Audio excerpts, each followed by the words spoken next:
Hey everyone, today we are replacing the driver's side CV axle on a 2010 Mazda 3. This is a 2-liter non-sky active with 5-speed automatic. What's happened here is this aftermarket drive shaft, the boots, these rubber boots have started to dry up on both inner and outer ends, and I'm worried that they're going to start leaking grease soon, and this car needs to go for an alignment in a couple of days anyway. So I'm going to be proactive and replace this drive shaft. What I've done here is I've already taken the brake off, and I've done a brake replacement video for this car, so I'll link that in the comments below. Brake is completely off, rotor. You may notice I don't have a dust shield. That's because mine rusted away, because this is Canada. I've taken the clip off here that holds the brake hose up so I can get some more room to tie that up, and I've zip tied that off so it's not coming down anywhere. I have disconnected the ABS sensor and zip tied that up out of the way. So now what I'm going to do is I'm going to take a 32mm impact socket, remove this axle nut, and I'm also going to remove this 17mm pinch bolt here. Some people will tell you to remove the drive shaft. That's better to go from the ball joint, but this is an original ball joint with 180,000 kilometers on it. There are no issues with it, and I don't want to risk messing that up, so I'm going to try going through the top. Before I start, I'll also mention that I've put the entire front end up, and I removed both wheels because I'm going to be doing another job on the passenger side, and the car is currently in neutral. All right, because this is in neutral, the spindle may start to move, so I might have to get something to hold that down, but let's see what happens here.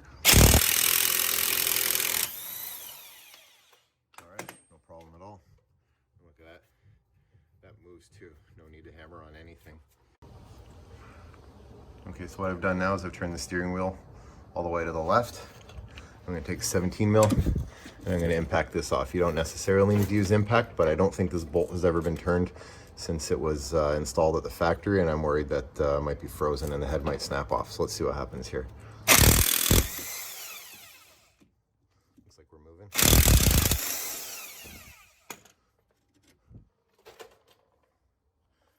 Too easy so far. Okay, now I've straightened the wheel back out, and I've sprayed some PB Blaster around the bottom of the shock here, and I'm going to start using rubber mallets to try to knock this down.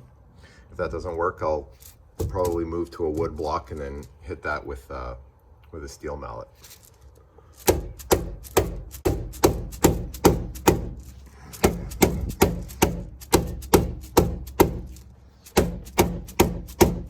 I don't think the rubber mallet is going to work for this, but I'm going to give it a few more shots.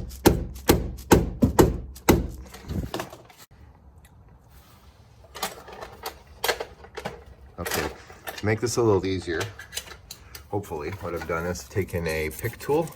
I've cleaned out all the crud that's been building up here for the last 10 years, blew it out with air gun, and then I filled this with some more penetrating oil, and I'm hoping that will soak down.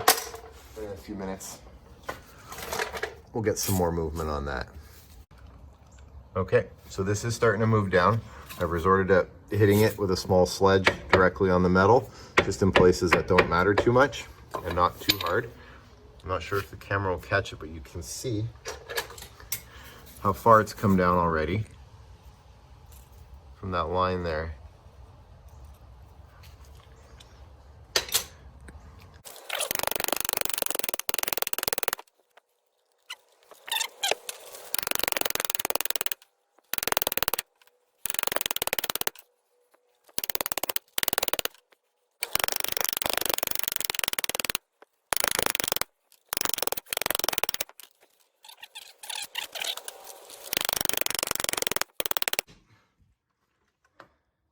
About there.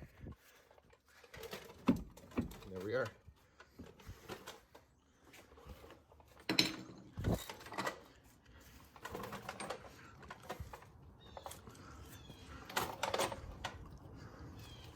Okay. So let's move this to to the front.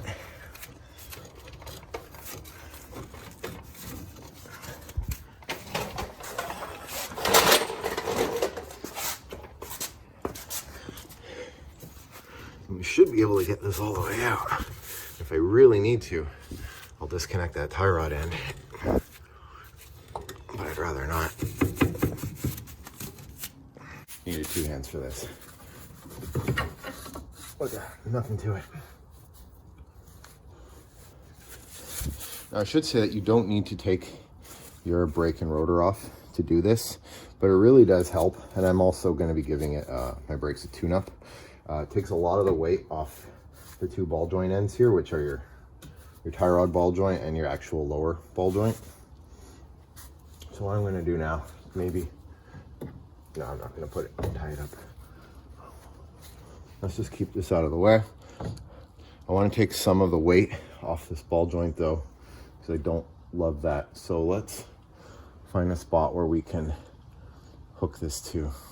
Also, as a precaution, I sprayed the ball joint boot with brake cleaner. I don't think that penetrating oil is too good for the rubber. Okay, so I've got a slide hammer here with a front wheel drive CV axle polar crow's foot attachment. I had to modify the tool a bit to wedge it in the cavity there, and I'll show that later. But for now, I'm going to try to use a slide hammer to pull this axle out. Doesn't help that the shock's in the way.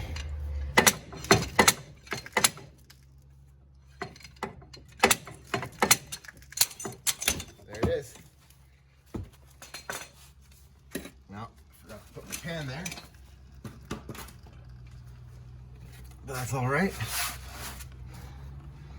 was expected to lose a bit of fluid.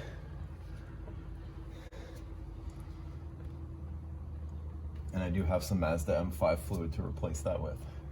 So just to show you what I did here, I put this on my bench grinder and I grinded down both sides of this a little bit each time, and then kept trying to put it back up there until it managed to slip its way in.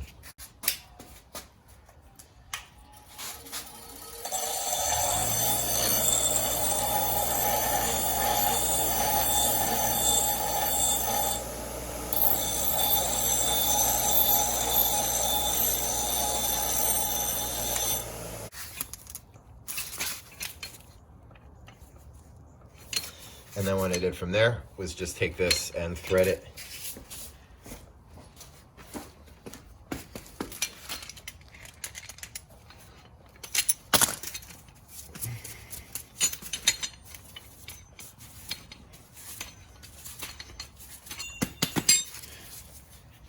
Okay, so once it was, so once I had it to the right size, I was able to tap it up there this way.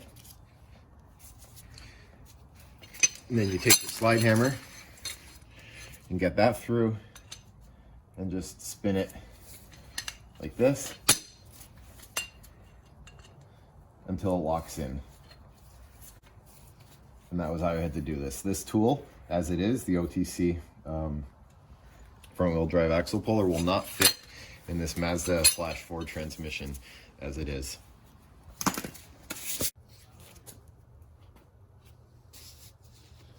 Okay, so I'm just going to show you how this tool gets wedged up behind the axle. It's harder to do when it was on the car, so I'm just going to do it here. So this is the inside here. Going into the transmission, you're going to come up at about this angle here. There's this metal ring. It's a little loose on this one. They're very loose actually, but this on this side here will be pressed up against the rubber oil seal. So you're going to get this here between these, just like that. All right, so I've got my rebuilt drive shaft here. I'm just comparing it. It's very similar to the old one, if not similar. It doesn't have the damper, but that's okay. It's not a big deal. So what I'm going to do is I'm going to coat the seal with some transmission fluid, just a little bit.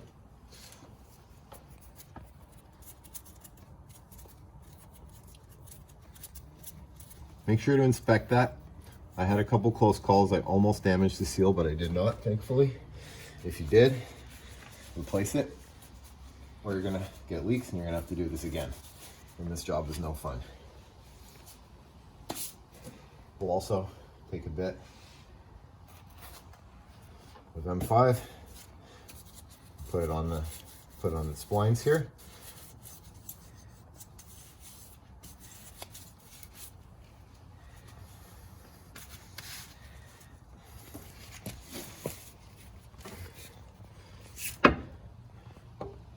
And then very carefully, very flush, I'm going to push this in until the snap ring locks.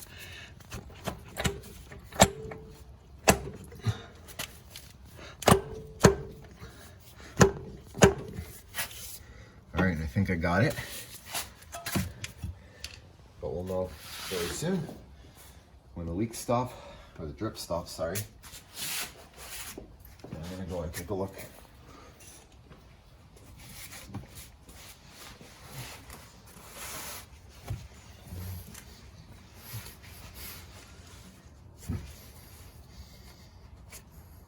Just wipe up some of the transmission fluid that's come down here. If you want, you can spray some brake cleaner to clean it up.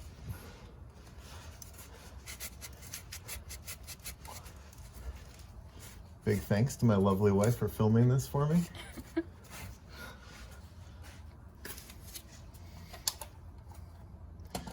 Okay, and from what I can see, it looks pretty good. I do have it in neutral, so I'm gonna pick it up and rotate it a bit just to make sure.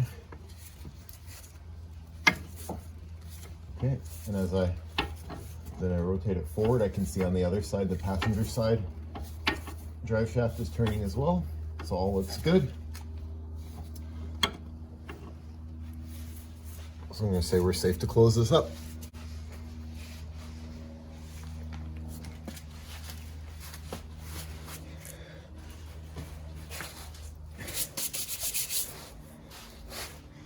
Let's bring this down.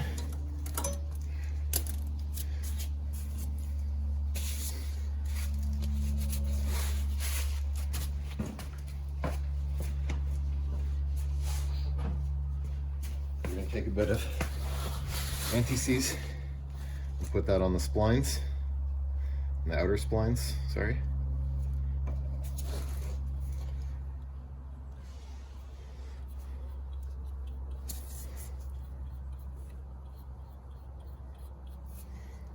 This, of course, will keep the drive shaft from seizing in the hub.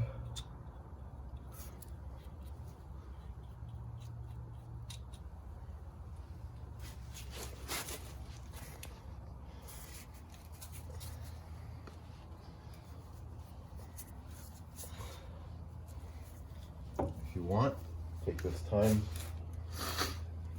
to clean up the area a bit.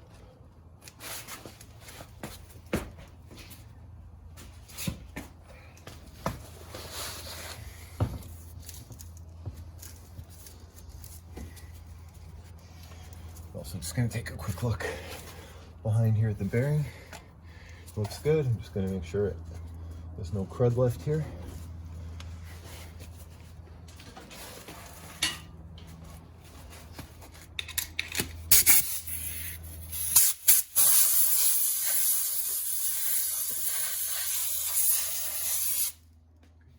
Good pull all the dust out.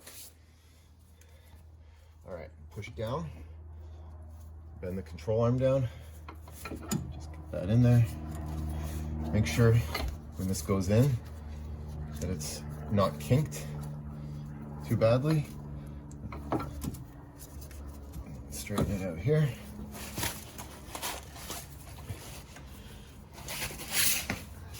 You need some good downward pressure.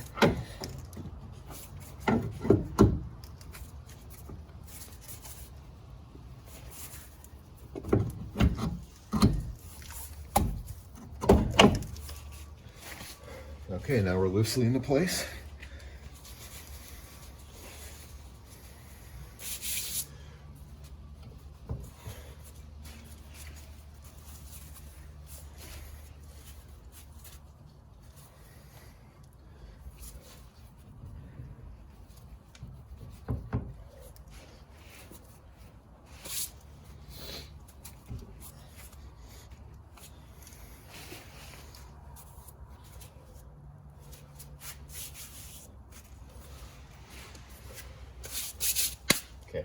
we need to do is maybe try to bring this forward a bit.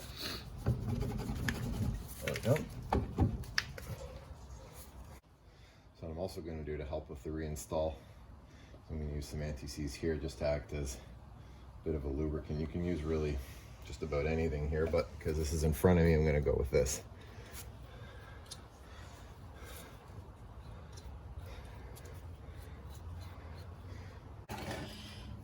Alright, just note that when this knuckle's going back up, this fin is going to have to go in the channel back here so that the mounting bolt or pinch bolt can get right through there. Actually, you can hit up on the spindle if you want to. Just don't use anything too heavy, and you can see here it's starting to move up.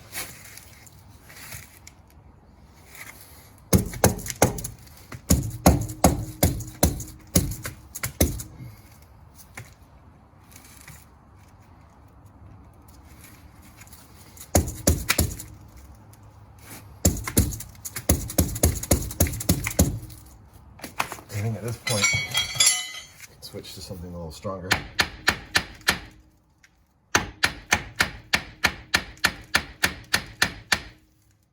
We're going to try and get a little more direct on this, so I'm going to take 1/2 inch extension and then head up here and hope this will shock it back up.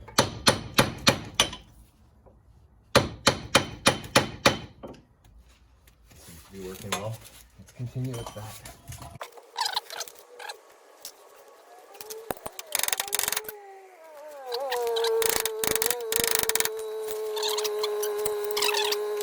There's our line there, so we need to get the knuckle up to that line. So use patience.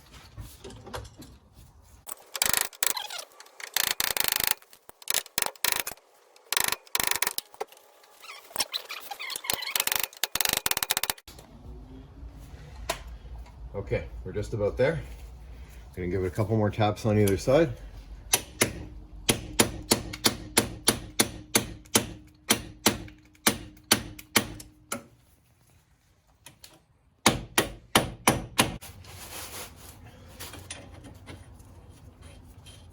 All right, and it's threading, so we got it.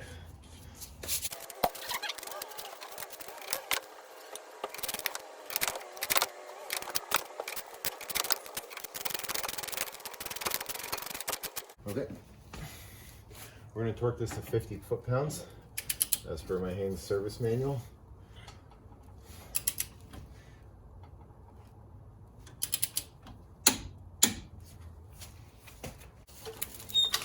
Get the jack out of the way. Okay, we're going to take our hub nut.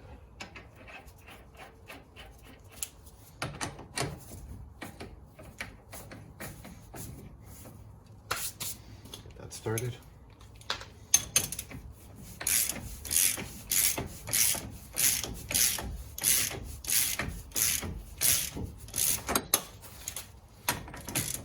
Start spinning and hold this.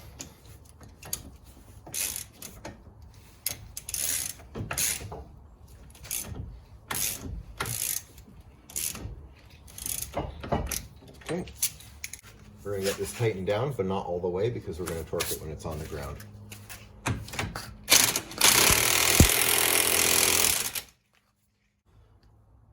we're going to cut our cable tie. Maybe just clean that up. Carefully reconnect your ABS sensor. There, it clicked, and that's good.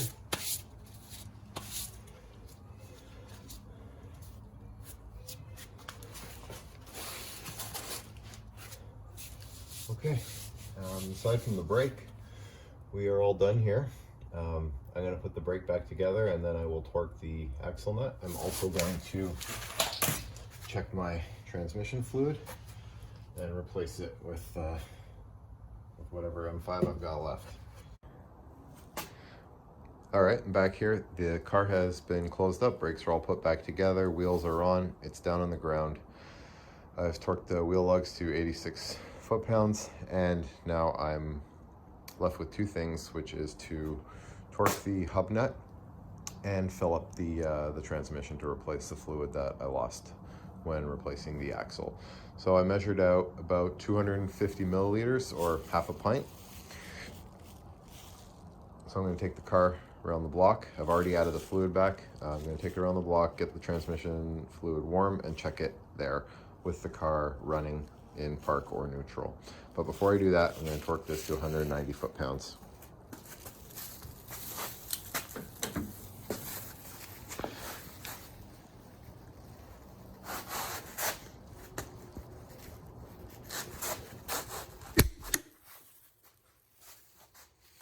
Check it one more time, just for good measure.